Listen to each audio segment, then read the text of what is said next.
Welcome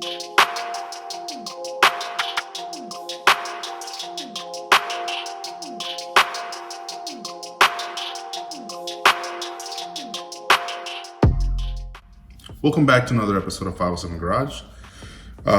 In this episode, I will be explaining or going through a couple little updates regarding the Time Attack Lexus GS 300, as well as a couple other projects that we have in the works, as well as some partnerships that we've, new partnerships that I wanted to announce.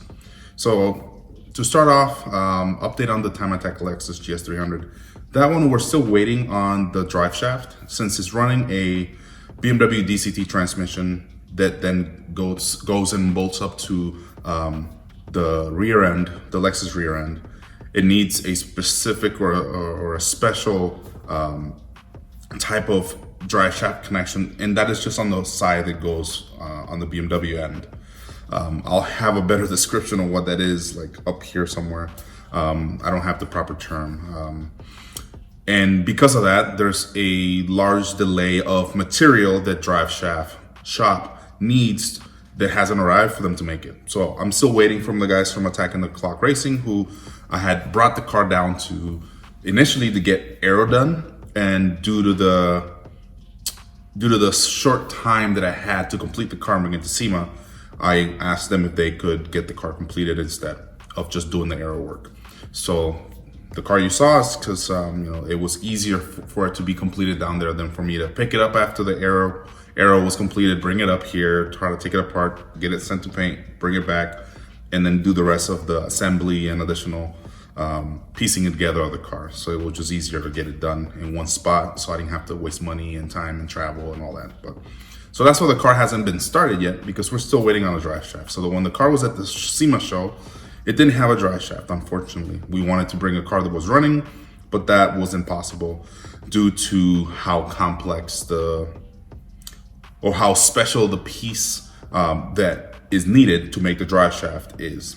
And because of that, well, it took longer for us to get it, and then drive shaft shop informed us that they were still kind of backed up and still hadn't received material to even create this custom billet piece that goes into it. So that's why that car's still not running. That's why it's still sitting at the shop, because initially it was supposed to be running, not shortly after it was put together. But as I said, things just didn't work out that way. So the job was to get a car that looked completed for the SEMA show.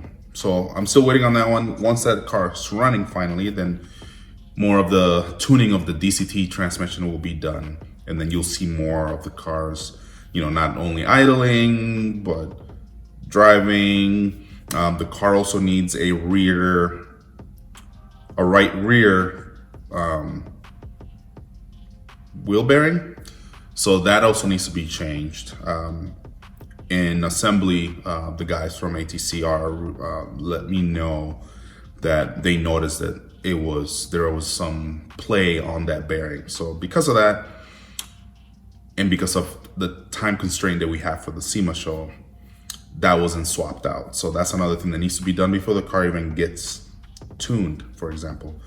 So the goal is to try to see if I can manage to get all these things done for February.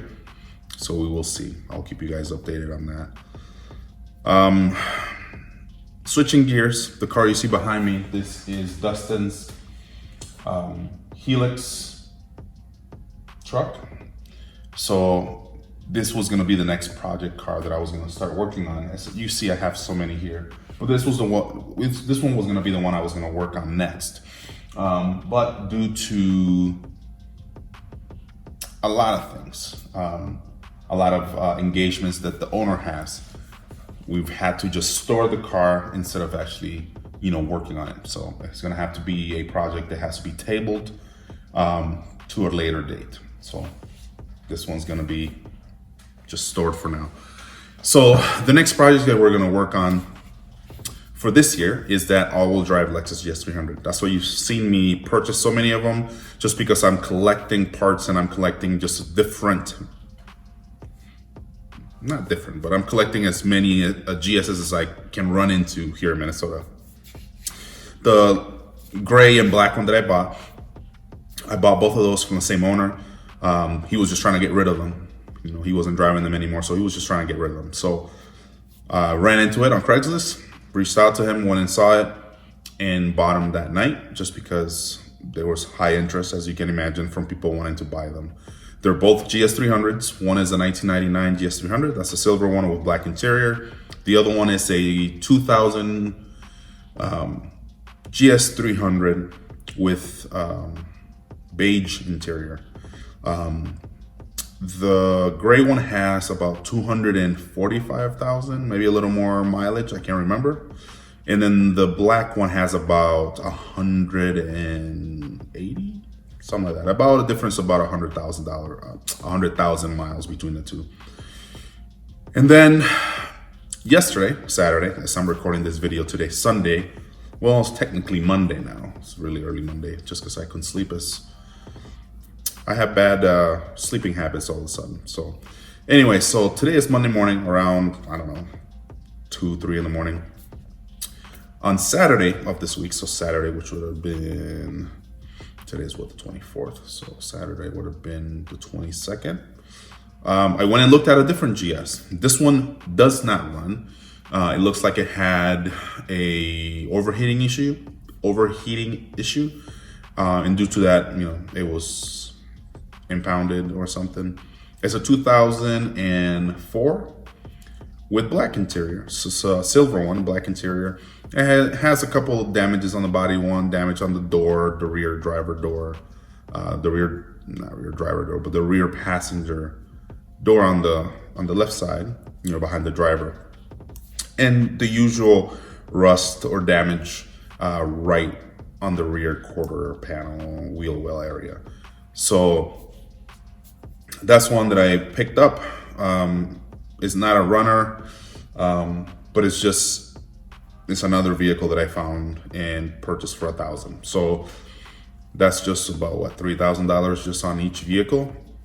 And there's a possibility of me picking up a different one, and it's gonna be a black one. So I'm not sure how I'm running into silver or gray and black GSs. But if I end up acquiring this other one, then I won't be buying another one. I think that would make it 5, including the race car that I would have. 6 with my friend Jamar's car, which is here, that blue one, but that blue one is not mine. Anyways, so that's the story on the GSs. I'm just trying to collect them for the all-wheel drive project, and off of those, I'll pick a lot of the pieces that I want. The goal for this all-wheel drive Lexus GS300 or Lexus GS is to build a street car, but that is all-wheel drive. Eventually, I will want to drive it as much as I can, since it will be used as a daily once it's all done, and then implement the all-wheel drive system into the race car. Right now, I'm not implementing into the race car. As you know, it's down in Florida, so I don't have it with me, but the goal is to have it done. So just kind of implement it on one that I can build now and then add it to the race car later. And who knows, I might be able to do it all this year for both the street version and the race version. So that's that. All right, so the next thing is, while at SEMA back in November of 2021, as the car was in the booth, we ran into a lot of different people, a lot of different companies that were interested in looking at the car, had questions, and I ran into one that became a sponsor. So the name of the company is South Bay Injectors. So they sent me some decals to put on the car. But yeah, so they're now our official fuel injector sponsor. Right now, the car has fuel injector clinic injectors, but South Bay injectors are our official injector sponsor. So here is their packaging. On the 2J, we're running a Hypertune 12 injector intake manifold. So in here we have 12 of their injectors. I'm currently running 12 of the fuel injector clinic 1000cc injectors. Sorry. So here's their flow chart on their 1000 cc Bosch EV14 injectors. That's the type of injectors that I'm running. Hopefully you can see that. I will add a much better, visual of it. But it just kind of shows based on the amount of PSI and voltage, what type of performance you can get. South Bay injectors, they have really good packaging. That's one of the things I liked right away after receiving the package. I received this a while back from them. They're located out in New York, Rockville Center, New York. So, this is just an example of one of their injectors. So I'm gonna take it out just to kind of show you what it looks like. So I can't wait to swap these out from the other ones. So yeah, see this really nice injectors here. See their name is right on it. So yeah, pretty neat. These are 60 millimeter injectors, similar to the ones I currently have in the car or on the engine, whichever way you want to mention them. But yeah, so I'll have 12 extra fuel injectors from Fuel Injector Clinic. So if anybody wants to buy them from me, let me know. Those are new, installed on that Hypertune intake manifold. Never run since the car doesn't have any fluids, doesn't have any gas, doesn't have anything at the moment. So as I mentioned, these are 12. I got another bag in there, but they gave me 12 of these. So as I said, they're our new fuel injector sponsor for the race car. I've initially had ordered injectors for that car, but I got the wrong size. So then I ended up having to order another set of 12. So in the scramble of getting the car ready for SEMA, I did everything I could to find one and didn't have any luck. Ended up having to pay pretty much almost full price for the fuel.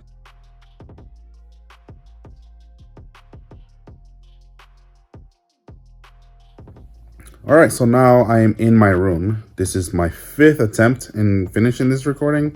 I'm kind of getting tired. I'm collecting the parts that I need to do the all-wheel drive Lexus, GS build. Once I have a little more details in regards of how I'm going to purchase it, in regards of like if I go directly to Toyota, Lexus, or a different avenue to order them, so I know that I can get them, because I'm not sure if I order them to Lexus or Toyota, if some of these parts need to be manufactured still. I'm guessing the Gita and all the all-wheel drive features or systems that are out there, the Gita, the Toyota Majesta, the Toyota Crown, they kind of share the same parts. So that's kind of nice from Toyota to keep them all the same and interchangeable like that. But I don't know if by ordering some of these parts, if there's going to be a delay in manufacturing because maybe they need to make it. So that's one of the things that I need to figure out in this process of building the all-wheel drive Lexus GS.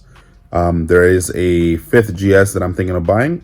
I already have the 2 that are outside. I think I mentioned those. The gray Lexus GS300, the black Lexus GS300. One is a 1999, that's the gray one. The other one is a 2000, that's the black one. The gray one has black interior. The gray one has beige interior. And they have about 100,000 miles in difference in regards of mileage. The gray one has about 297,000 miles. The black one has about 197,000 miles. The one that I looked at on Saturday has 145,000. That one is a 2004, but it has a bad engine due to overheating issues. And then the 5th one that I'm thinking of getting is all black and black. Has navigation, just pretty much the whole package that I would like to keep for the car. And if I buy that one, I hope to look at it this week, then it will make it a lot easier to work on. Then I can just focus on all of the front subframe pieces and parts that need to be swapped out to add the front axles to the front wheels. So this will be episode 2. Stay tuned for the 3rd episode, in which I announce additional partnerships with companies, updates on the Time Attack Lexus GS300, updates on the all-wheel drive Lexus GS. thinking of a cool name, let me know in the comments if you guys come up with a cool name. I'm thinking Aristo Gita or Aristo Teza. I don't know. Let me know what you guys think. For engine options, there's 2JZ or 1UZ. You just need to implement the all-wheel drive system, and then at that point, I can run any engine. So I'm debating if I just use a 2JZ or a UZ engine. Let me know in the comments what you think. And also let me know either in my social media or on the comment. I'm going to be taking off the 12 injector clinic injectors, selling them. So let me know DM or in the comments if anybody's interested in them, buying them. They are just installed, never been run. There's no fuel in the car, so they haven't been cycled, duty cycled or anything like that. So just let me know what you think. So I think that's pretty much it. I will leave it at that since this thing keeps cutting out on me as I'm trying to finalize this video. So please like and subscribe, set your notification bell so you can get notified anytime new videos are out. And we appreciate those that keep helping the channel grow. Thank you, and see you until the next episode.